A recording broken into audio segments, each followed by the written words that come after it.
अब हमारा जो टॉपिक है वो है झारखंड की मिट्टियाँ। सबसे पहले देखते हैं कि मिट्टी का निर्माण किस प्रकार होता है और मिट्टी क्या है। तो मिट्टी का निर्माण एक दीर्घकालिक प्रक्रिया है। ये एक दीर्घकालिक प्रक्रिया है। मिट्टी का निर्माण लंबे समय के बाद ही होता है। पृथ्वी पर चट्टाने अनेक भौतिक जो पृथ्वी पर चट्टान है अनेक भौतिक, रासायनिक और जैविक कारकों के द्वारा प्रभावित होते हैं और इन्हीं प्रभावों के कारण ये चट्टान है वो छोटी छोटी टुकड़ों में टूटते रहते हैं। अंततः बारीक कणों में टूटकर मिट्टी का निर्माण करते हैं और जब ये बारीक कण में टूट जाते हैं तो वो मिट्टी बन जाती है। और टूटने की प्रक्रिया जो है वो वर्षा, बर्फ, ग्लेशियर तथा बहते पानी के कारण निरंतर चलती रहती है। और जो टूटने की प्रक्रिया है वो वर्षा के कारण, बर्फ के कारण, ग्लेशियर तथा बहते पानी के कारण निरंतर चलती रहती है। और रासायनिक कारण में अगर देखें तो नमी और वायु रासायनिक कारण है।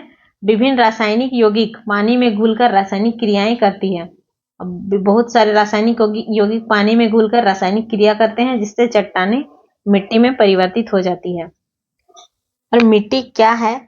तो मिट्टी भूपृष्ठ की सबसे ऊपरी परत होती है जो पौधे के उगने के लिए और बढ़ने के लिए जीवांश तथा खनिज लवण प्रदान करते हैं, वही मिट्टी कहलाती है। और निर्माण किस तरह होता है वो तो हम लोगों ने देख लिया। अब है झारखंड की मिट्टी किस प्रकार है। तो निर्माण प्रक्रिया की दृष्टि से झारखंड में अवशिष्ट मिट्टी पाई जाती है। यहाँ अवशिष्ट मिट्टी पाई जाती है। पठारी इलाकों में जमीन के अंदर खनिज एवं चट्टानों के अपक्षयन के परिणाम स्वरूप निर्मित अवशेष से बनी मिट्टी अवशिष्ट मिट्टी कहलाती है। और ये मिट्टी किस लिए कैसे बनती है? तो पठारी इलाका होने के कारण जमीन के अंदर जितने भी खनिज और चट्टान है उसके अपक्षयन के परिणाम स्वरूप उसके अवशेष से जो मिट्टी बनती है, इसी कारण से इसे अवशिष्ट मिट्टी कहलाती है। झारखंड में पाई जाने वाली मिट्टी को 6 प्रकारों में वर्गीकृत किया जाता है। झारखंड में कितने प्रकार की मिट्टी है? तो 6 प्रकार की मिट्टी है। एक एक करके सबको देखते हैं। पहला लाल मिट्टी, फिर काली मिट्टी, लेटराइट मिट्टी तीसरा, फिर बलुई मिट्टी, जलोढ़ मिट्टी, तो छठा जो है वो अभ्रक मूलक मिट्टी है। एक एक करके सबको देखते हैं। लाल मिट्टी, तो लाल मिट्टी का विस्तार कहाँ है? तो छोटा नागपुर में है। यह झारखंड की सर्वप्रमुख मिट्टी है। लाल मिट्टी का विस्तार छोटा नागपुर में है और यह झारखंड की सर्वप्रमुख मिट्टी है। यह मिट्टी छोटा नागपुर के लगभग 90% भूभाग पे पाई जाती है। 90% भूभाग पे पाए जाने के कारण यह सर्वप्रमुख मिट्टी हो जाती है और इसका विस्तार जो है वो कहाँ है? तो छोटा नागपुर में। दामोदर घाटी का गोंडवाना क्षेत्र तथा राजमहल उच्च भूमि को छोड़कर संपूर्ण छोटा नागपुर क्षेत्र में लाल मिट्टी की अधिकता है। दामोदर घाटी का जो गोंडवाना क्षेत्र है और राजमहल उच्च भूमि को छोड़कर संपूर्ण छोटा नागपुर क्षेत्र में लाल मिट्टी की अधिकता है। इसको देख, तो इस मिट्टी का सबसे ज्यादा विस्तार कहाँ है? तो गोंडवाना क्षेत्र, दामोदर घाटी का जो गोंडवाना क्षेत्र है उसको और राजमहल उच्च भूमि को छोड़कर बाकी जितने क्षेत्र है उसमें लाल मिट्टी की अधिकता है। इस मिट्टी में फेरिक ऑक्साइड तथा बॉक्साइट की अधिकता होती है। लाल मिट्टी में सबसे ज्यादा फेरिक ऑक्साइड और बॉक्साइट पाया जाता है जिसके कारण इसका रंग लाल हो जाता है। फेरिक ऑक्साइड के कारण इसका रंग लाल हो जाता है जबकि इसका पीला रंग फेरिक ऑक्साइड के कारण होता है।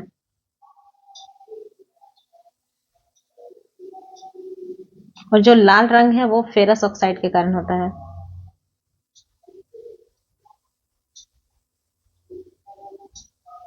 इस मिट्टी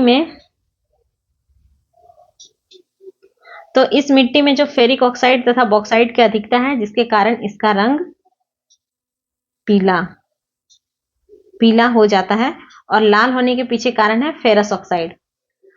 कहीं कहीं इस मिट्टी का रंग पीला, धूसर, भूरा, काला भी मिलता है और कहीं कहीं इस मिट्टी का रंग पीला, धूसर, भूरा भी मिलता है। राज्य के हजारीबाग व कोडरमा क्षेत्र में अभ्रक मूलक लाल मिट्टी तथा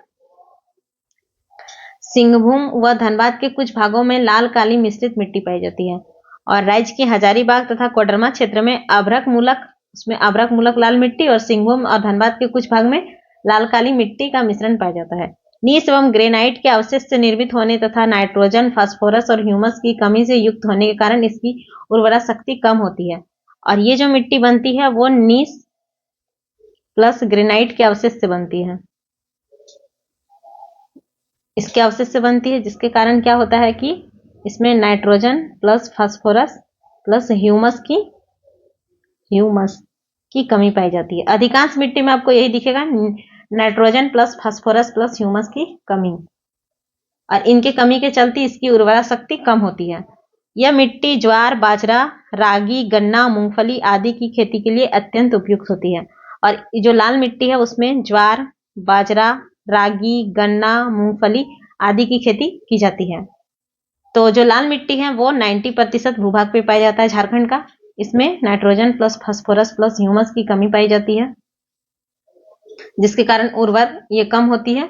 और इसमें मुख्य रूप से ज्वार, बाजरा, रागी इत्यादि की खेती की जाती है। और इसके अलावा ये जो मिट्टी है इसका लाल रंग फेरस ऑक्साइड के कारण होता है। ये मिट्टी कहीं लाल, कहीं पीली, कहीं भूरी भी रहती है। लाल रंग जो है उस फेरस ऑक्साइड के कारण होता है, जबकि पीला रंग वो फेरिक ऑक्साइड के कारण होता है।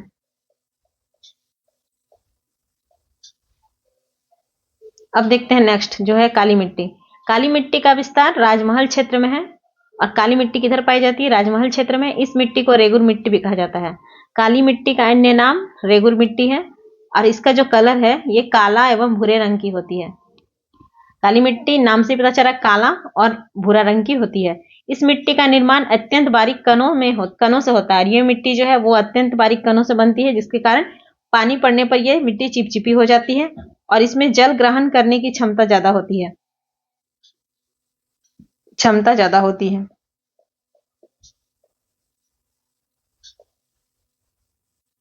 इस मिट्टी में लोह, चूना, मैग्नीशियम तथा एल्यूमिना का मिश्रण पाया जाता है। और इस मिट्टी में लोह, चूना, मैग्नीशियम और एल्यूमिना पाया जाता है। इस मिट्टी में नाइट्रोजन, जैविक पदार्थ और फास्फोरिक एसिड की कमी पाई जाती है। वही NP और ह्यूमस की कमी पाई जाती है इसमें भी।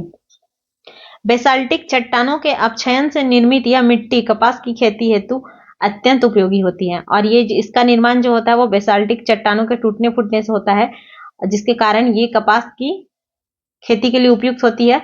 लेकिन राजमहल क्षेत्र में इसमें धान एवं चने की खेती की जाती है। राजमहल क्षेत्र में केवल धान और चने की खेती की जाती है। और ये जो मिट्टी है वो कपास की खेती हेतु अत्यंत उपयोगी है। अंतरराष्ट्रीय स्तर पर इस मिट्टी का नाम है चेरनोजम मिट्टी। अब देखते हैं लेटराइट मिट्टी। लेटराइट मिट्टी ऐसे प्रदेशों में विकसित होती है जहां आर्द्र तथा शुष्क मौसम एक के बाद एक आते हैं तथा मिट्टी अपक्षयन एवं अवक्षालन की क्रिया द्वारा व्यापक रूप से प्रभावित होती है।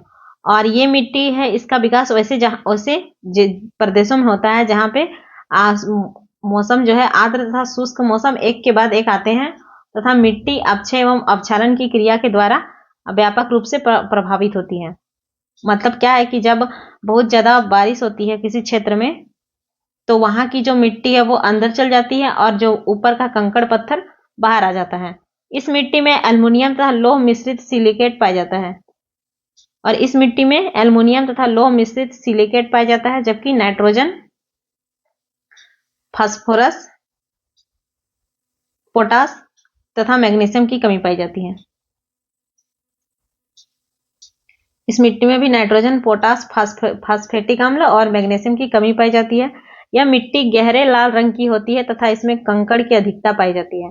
और इस मिट्टी में कंकड़ की अधिकता पाई जाती है और इसका कलर जो है वो गहरा लाल होता है।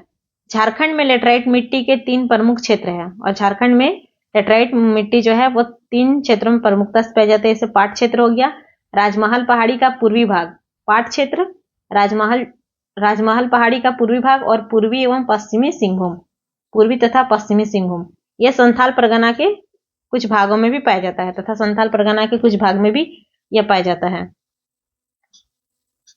यह मिट्टी कृषि के दृष्टिकोण से उपयुक्त नहीं होती है। और ये भी कृषि के दृष्टिकोण से उपयुक्त नहीं होती है क्योंकि इसकी उर्वरता अति निम्न होती है, परंतु व्यवस्थित उर्वरक एवं सिंचाई के द्वारा इसमें धान, रागी, गन्ना आदि की कृषि की जा सकती है। ये कृषि की दृष्टि से उपयुक्त नहीं होती क्योंकि इसकी उर्वरता काफी कम होती है। लेकिन अगर उर्वरक और सिंचाई की सुविधा हो तो इसमें धान, रागी, गन्ना आदि की कृषि की जा सकती है। आगे है हमारा बलुई मिट्टी। झारखंड में बलुई मिट्टी दामोदर घाटी क्षेत्र, मुख्यतः हजारीबाग एवं धनबाद में पाई जाती है। जो पश्चिम में लातेहार के पूर्वी भाग से पूर्व में धनबाद एवं जामताड़ा तक विस्तृत है।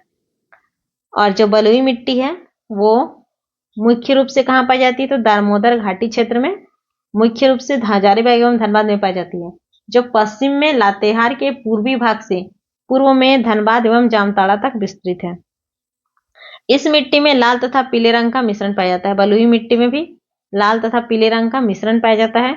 इस मिट्टी में मोटे अनाज की कृषि की जाती है और इस मिट्टी में मोटे अनाज की कृषि की जाती है। दामोदर घाटी क्षेत्र में मूलतः फुसफुस बलुई मिट्टी पाई जाती है और ये किसी एग्जाम में पूछा गया था। दामोदर घाटी में मूलतः फुसफुस बलुई मिट्टी पाई जाती है। तो बलुई मिट्टी मुख्यतः कहाँ पाई जाती है, दामोदर घाटी क्षेत्र में। लेकिन अगर एग्जाम में पूछा जाता है कि दामोदर घाटी क्षेत्र में किस प्रकार की मिट्टी पाई जाती है और ऑप्शन में अगर आपका ये नहीं है बलुई मिट्टी तो आपको लाल मिट्टी मारना है, क्योंकि लाल मिट्टी 90% भूभाग पे पाई जाती है। अब है जलोढ़ मिट्टी। इसका विस्तार मुख्य रूप से संथाल परगना क्षेत्र में है। जलोढ़ मिट्टी का जो विस्तार है वह मुख्य रूप से संथाल परगना क्षेत्र में है। यह झारखंड में पाई जाने वाली नवीनतम मिट्टी है और ये झारखंड में पाई जाने वाली नवीनतम मिट्टी है जिसमें मृदा परिच्छेदिका का विकास, मतलब ये मिट्टी परतदार नहीं दिखती है। राज्य में बांगर, जिसको पुराना जलोढ़ बोला जाता है, खादर नवीन जलोढ़ बोला जाता है, दोनों प्रकार की मृदा पाई जाती है। और झारखंड राज्य में बांगर और खादर दोनों प्रकार की मिट्टी पाई जाती है। राज्य में साहेबगंज के उत्तरी एवं उत्तरी पश्चिमी भाग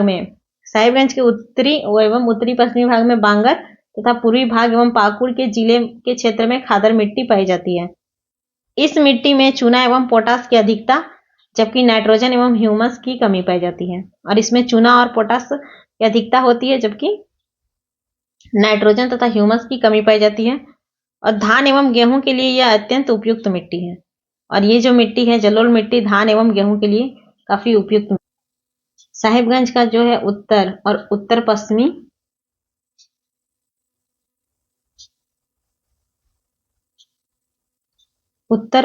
पश्चिमी भाग में क्या है कि जलोढ़ मिट्टी पाई जाती है।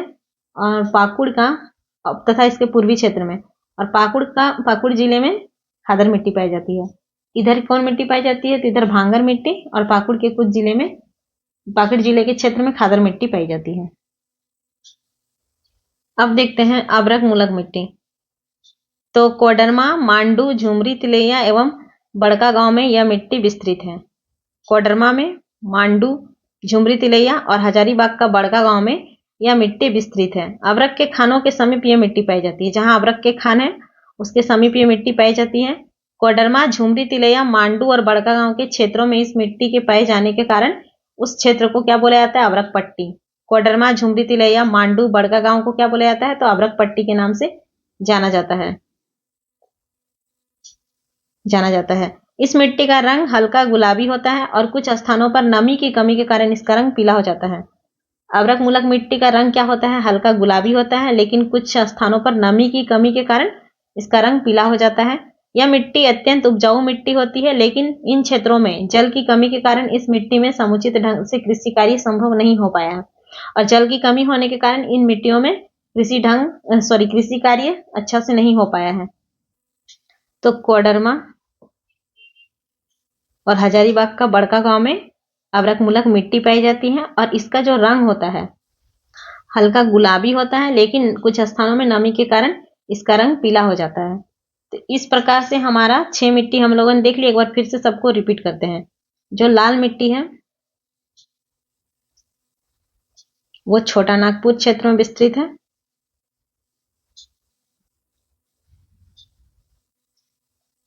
और यहाँ ये 90% भूभाग पे पाई जाती है। इसका जो लाल रंग होता है वो फेरस ऑक्साइड के कारण होता है। और ये मिट्टी, इसमें nitrogen plus phosphorus plus humus की कमी पाई जाती है। उसके बाद था काली मिट्टी। काली मिट्टी जो है वो, इसको रेगुन मिट्टी भी बोला जाता है। इसमें धान और चना की खेती प्रमुखता से की जाती है। ये कपास की खेती हेतु भी अत्यंत उपयोगी है, परंतु इसमें राजमहल क्षेत्र में ये पाया जाता है और वहां धान और चना की खेती की जाती है। उसके बाद था लेटराइट मिट्टी। काली मिट्टी का कलर काला प्लस भूरा होता है और लाल मिट्टी का कलर है कहीं पीला कहीं धूसर भूरा, ये कलर होता है।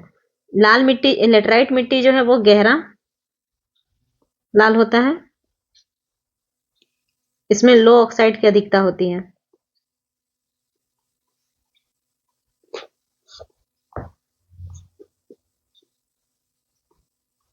तथा इसमें कंकड़ पाए जाते हैं और ये भी कम उर्वर होती है। उसके बाद जो मिट्टी था वो है बलुई मिट्टी। बलुई मिट्टी का रंग क्या है? लाल और पीला, लाल प्लस पीला। और बलुई मिट्टी में मोटे अनाज की खेती की जाती है और ये पाया कहाँ जाता है? तो दामोदर घाटी क्षेत्र में। और दामोदर घाटी क्षेत्र में मूलतः जो मिट्टी है उसको फुसफुस फुसफुस बलुई मिट्टी पाई जाती है। और जलोढ़ मिट्टी जो है वो संथाल परगना क्षेत्र में पाई जाती है तथा वहां दोनों प्रकार के जलोढ़ बांगर प्लस खादर। इसको अब बांगर जो है वो पुराना जलोढ़ है, इसको इस प्रकार से याद रख सकते हैं। बांगर से थोड़ा भांगर टाइप का साउंड आ रहा है, भंगार। तो भंगार क्या होता है? पुराना होता है। और दूसरा जो उसका अपोजिट है वो खादर है। और इसमें भी नाइट्रोजन और ह्यूमस की कमी पाई जाती है। जो अब्रक मूलक मिट्टी है वो अब्रक के खानों के समीप पाई जाती है। साथ ही इसका रंग हल्का गुलाबी होता है और नमी के कारण कई स्थानों में इसका रंग पीला दिखता है। अब है कुछ अन्य मिट्टी समूह है, वो प्रमुखता से पाया जाता है और ये कुछ गौण मिट्टी है। उच्च भूमि वाली धूसर पीली मिट्टी। उच्च भूमि वाली धूसर पीली मिट्टी, इस प्रकार की मिट्टी पलामू, गढ़वा, लातेहार के ऊंचे पठारी क्षेत्रों में पाई जाती है। उच्च भूमि से ही समझ में आ रहा है कि ये किधर बात कर रहा है? पलामू, गढ़वा, लातेहार के ऊंचे पठारी क्षेत्रों में। और यहाँ का जो मिट्टी वह धूसर पीली मिट्टी है, इसका रंग पीला धूसर से होता है तथा इसकी उर्वरता जो है मध्यम से उच्च स्तर तक की पाई जाती है। और ये जो मिट्टी है इसमें उर्वरता मध्यम से लेकर उच्च स्तर की पाई जाती है। धात्विक गुणों वाली मिट्टी, धात्विक जहां या धातु जहां ज्यादा मिलता है उधर समझ जाइए। तो यह मिट्टी पश्चिमी सिंहभूम के दक्षिणी भागों में पाई जाती है। यह कृषि की अपेक्षा पशुपालन के लिए अधिक उपयुक्त होती है। इसमें उर्वरता निम्न स्तर की पाई जाती है और इसमें जो है इस मिट्टी में कृषि कार्य की अपेक्षा यहाँ पशुपालन ज्यादा किया जाता है। इसमें उर्वरता की कमी होती है। फिर है विभिन्नताओं से युक्त मिट्टी। इस प्रकार की मिट्टी पश्चिम सिंहभूम के कुछ क्षेत्रों तथा सरायकेला के अधिकांश क्षेत्र में पाई जाती है। इस मिट्टी का रंग उच्च भूमि में पीला तथा निम्न भूमि में काला होता है और इसका जो उर्वरता है वो मध्यम स्तर की पाई जाती है। 3 प्रकार का मिट्टी पढ़े। उच्च भूमि से समझ में आ रहा है कि ये किधर है? पाट क्षेत्र या ऊंचा क्षेत्र का बात कर रहा है। पलामू, गढ़वा, लातेहार के ऊंचे पठारी क्षेत्रों में। और धूसर पीली, तो यहाँ का मिट्टी जो है वह धूसर या फिर पीला रंग का होता है और इसकी जो उर्वरता होती है वो मध्यम से उच्च स्तर की होती है। और धात्विक गुणों से तो यहाँ पे धातु गुण वाला अधिक पश्चिम सिंहभूम में पाया जाता है, वहां के दक्षिणी भागों में। और यह मिट्टी इसमें कृषि कार्य की अपेक्षा अधिकतर पशुपालन किया जाता है और इसमें उर्वरता जो है वो निम्न स्तर की पाई जाती है। और विभिन्नताओं से युक्त मिट्टी मतलब अलग अलग भिन्नताएं हैं, इसमें विभिन्नताएं हैं। तो ये मिट्टी पश्चिमी सिंहभूम तथा सरायकेला के अधिकांश क्षेत्रों में पाई जाती है। इस मिट्टी का रंग उच्च भूमि में पीला और निम्न भूमि में काला। उच्च भूमि मतलब हो गया जहां पे उच्च भूमि टाण हो गया और निम्न भूमि को क्या बोला जाता है? दोन। दोन में कृषि कार्य किया जाता है, वहां का जो मिट्टी है वो काला होता है और इसमें जो उर्वरता है मिट्टी का वो मध्यम स्तर की पाई जाती है। अब देखते हैं कुछ मिट्टी का स्थानीय नाम, इसलिए पढ़ रहे क्योंकि किसी न किसी एग्जाम में ये पूछा है। ये चिकनी मिट्टी को क्या बोला जाता था? केवाल, चीटा। तो चीटा तो हम लोग सुने हैं इसलिए याद हो जाएगा कि चिकनी मिट्टी का नाम चीटा है। केवाल, चीटा, नगरा, गोबरा, हलबाद और हासा। चिकनी मिट्टी का नाम क्या क्या हो गया? केवाल, चीटा, नगरा, गोबरा, हलमाद और हासा। दोमट मिट्टी जो है उसको सेरसी, चरका, लोबो, बाल सुंदर और आरा हासा बोला जाता है। हासा हासा तीनों में है। चिकनी मिट्टी में केवल हासा है, दोमट मिट्टी में आरा हासा है और बलुई दोमट मिट्टी में गिटाल हासा है। बलुई मिट्टी को क्या बोला जाता था?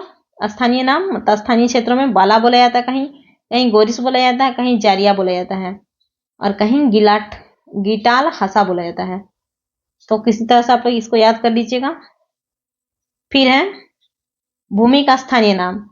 टाड़ को क्या बोला जाता है? ऊंची। टाड़ मतलब ऊंची भूमि हो गई और दोन मतलब नीची भूमि। इसको हम लोगों ने देख लिया था, लेकिन फिर भी इसका कुछ स्थानीय नाम है, जैसे कि कहीं कहीं इसको दिहार बोला जाता है, कहीं भीटा बोला जाता है, कहीं बाहर रस्सी बोला जाता है, तो कहीं इसको बारी बोला जाता है। दिहार, भीटा, बाहर रस्सी और बारी कहीं कहीं बोला जाता है। फिर दोन जो निचली भूमि है उसको कहीं गहड़ा बोला जाता है, कभी कहीं बहियार बोला जाता है, कहीं घोघरा, तो जा, चौरा और कनारी, ये सब ध्यान रखना है। एक बार देखते हैं मैप में। जो लाल मिट्टी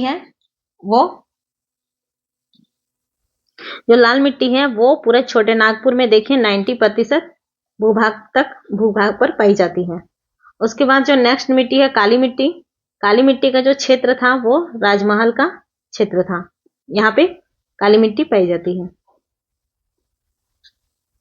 उसके बाद जो लेटराइट मिट्टी है वो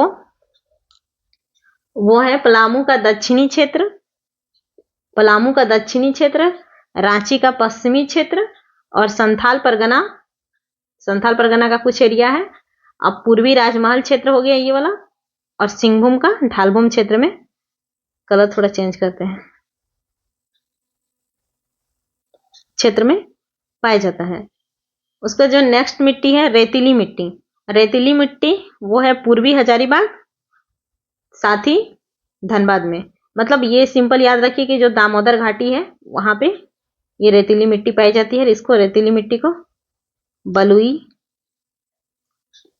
मिट्टी या रेतीली मिट्टी कहा जाता है।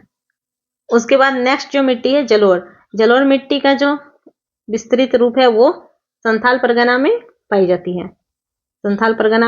जाती है। साथ ही ये जो है वो साहिबगंज के उत्तरी, जलोढ़ मिट्टी जो था वो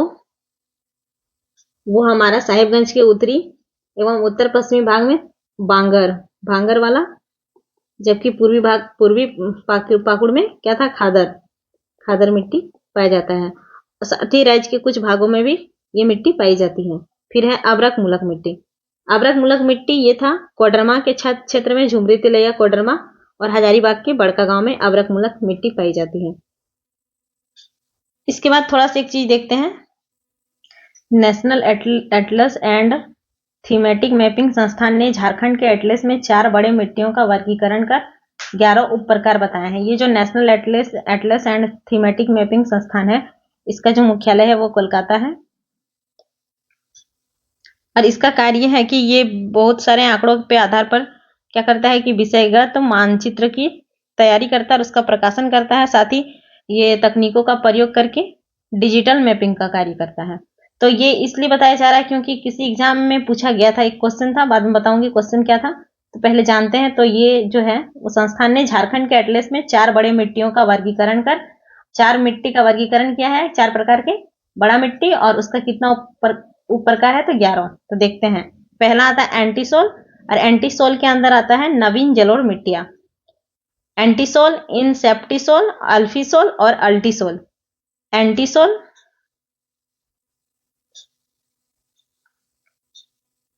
इनसेप्टिसोल, अल्फीसोल और अल्टीसोल,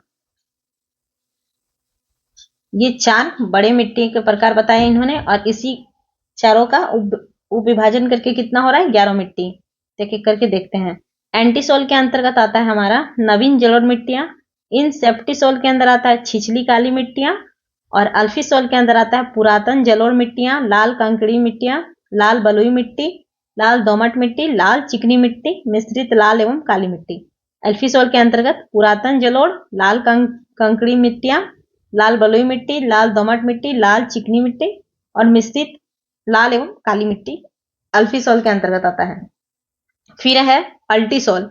अल्टीसॉल के अंतर्गत लाल एवं पीली मिट्टियां, लेटराइट मिट्टी और लेटराइट प्रधान मिट्टी। अल्टीसॉल के अंतर्गत लाल एवं पीली मिट्टी, लेटराइट मिट्टी और लेटराइट प्रधान मिट्टी।